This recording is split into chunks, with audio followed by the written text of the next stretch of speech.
میرے دوستو، ابھی پاکستان میں مسجد میں ایک دھماکہ ہوا. آپ نے نیوز سنا ہوگا. 100 کے قریب لوگوں کی جان چلی گئی. ایک طرف اجمیر میں مسلمانوں کے گروپ نے ہی 2 گروپوں میں جھگڑا ہوا، پتھر بازی ہوئی، لاٹھیاں چلی، ایک دوسرے کو مارا، گالی گلوچ کی، اور اب سوشل میڈیا پر ایک دوسرے کے خلاف صف آرا ہو چکے ہیں. پاکستان ایک مسلم ملک ہے کہا جاتا ہے، یقیناً وہاں پہ حملہ ہوا ہے تو کسی غیر نے نہیں کیا ہوگا. ایک فرقے والے نے دوسرے فرقے والے کی مسجد میں حملہ کیا. مسجد میں کون ہوتے ہیں؟ جو لوگ اللہ کی عبادت کرنے کے لیے آئے تھے. وہ بتوں کے سامنے جھکنے نہیں آئے تھے. میں بالکل بھی نہیں جانتا کہ وہ مسجد کس کی تھی، کس فرقے کی تھی، حملہ کرنے والے کون تھے. اس سے قطع نظر میں بالکل ہٹ کر کے بات کر رہا ہوں. آپ ہرگز بھی اس کو کسی دوسرے اینگل سے نہ سوچیں.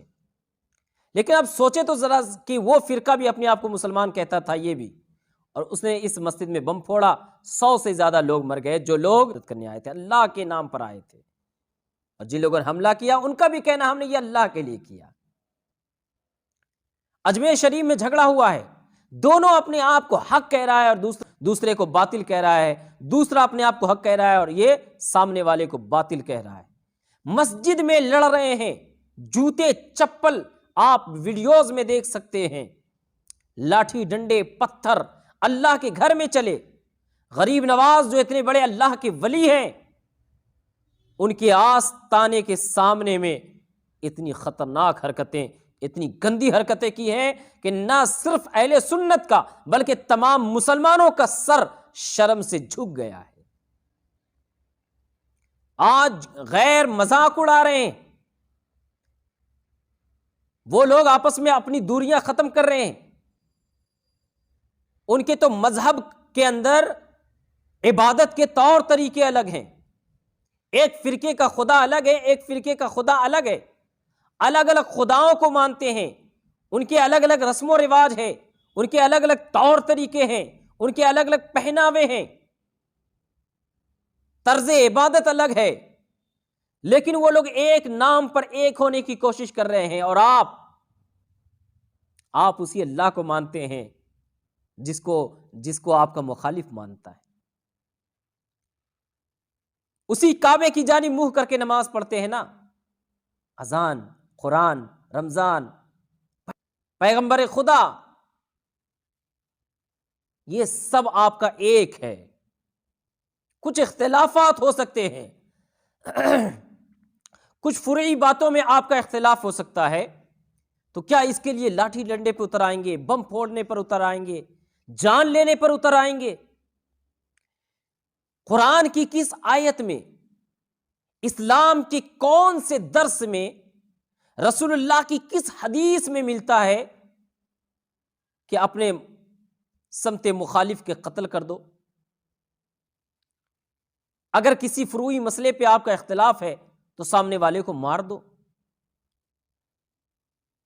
لیکن یہاں پہ سوال ایک پیدا ہوتا ہے کہ آخر یہ پوری ہندوستان پاکستان کی بات کر رہا ہوں، ہر جگہ یہ ہزاروں جلسے ہوتے ہیں، ہزاروں کی تعداد میں بڑے بڑے عرس ہوتے ہیں، ہزاروں کی تعداد میں بڑے بڑے اجتماعات ہوتے ہیں، اور ہزاروں مدرسے اسی روئے زمین پر ہیں، لاکھوں علماء کرام ہیں، ہزاروں خانقاہیں ہیں، لاکھوں مدرسے ہیں، اور کروڑوں مسجدیں ہیں.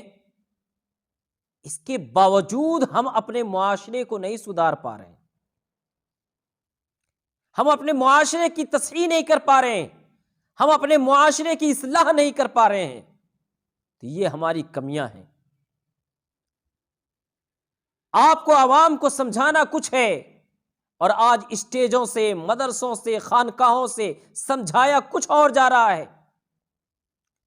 آپ اپنے مریدوں کو کنٹرول کرنا، برداشت کرنا، تحمل کرنا سکھانا چاہیے تھا، تو آپ ان کو اور بھی زیادہ پرجوش بنا رہے ہیں، دہشت گردی کی جانب لے جا رہے ہیں، ان کے دماغ میں جوش بھر رہے ہیں، جس جوش میں آ کر کے وہ غلط حرکتیں کر دیتا ہے. ہر پیر اگر اپنے مریدین پہ بھی کنٹرول کر لینا تو مسلمانوں کا ایک بہت بڑا طبقہ کنٹرول میں آ سکتا ہے۔ دوستو، کہنے کے لیے بہت ساری باتیں ہیں، کن کن احساسات کو آدمی لفظوں کا روپ دے، کون کون سی بات کرے۔ دوستو، دل بھر آتا ہے کبھی کبھی یہ دیکھ کر کے، سوچ کر کے کہ آخر یہ مسلمانوں کے درمیان کیا ہو رہا ہے۔ تو کبھی آپ کے سامنے ان باتوں کو ہمیں رکھنا پڑتا ہے، کہنا پڑتا ہے کہ آج امت کی بربادی کی لوگ الگ الگ وجوہات بتاتے ہیں۔ یقیناً بہت ساری وجوہات میں سے سب سے بڑی وجہ یہ ہے کہ آج ہمارے اندر اللہ کا خوف نہیں ہے، اتحاد پارا پارا ہو چکا ہے، برداشت کرنے کی طاقت نہیں ہمارے اندر، تحمل بردباری ختم ہو چکا ہے، ایک دوسرے کو دیکھنا نہیں چاہتے، مسلمان ہی ایک دوسرے کو اپنا دشمن سمجھتے ہیں۔ تو پھر کیوں رونا ہے، کیوں واویلا کرنا ہے، کیوں چیخ و پکار کرنا ہے، کیوں اللہ کی بارگاہ میں جا کے شکوہ شکایت کرتے ہو؟ اپنے دامن میں ہمیں جھانکنا ہے۔ لیڈران، علماء، قائدین اپنا رول ادا کرنا چاہیے یہاں پر۔ اللہ کرے کہ دل میں اتر جائے میری بات۔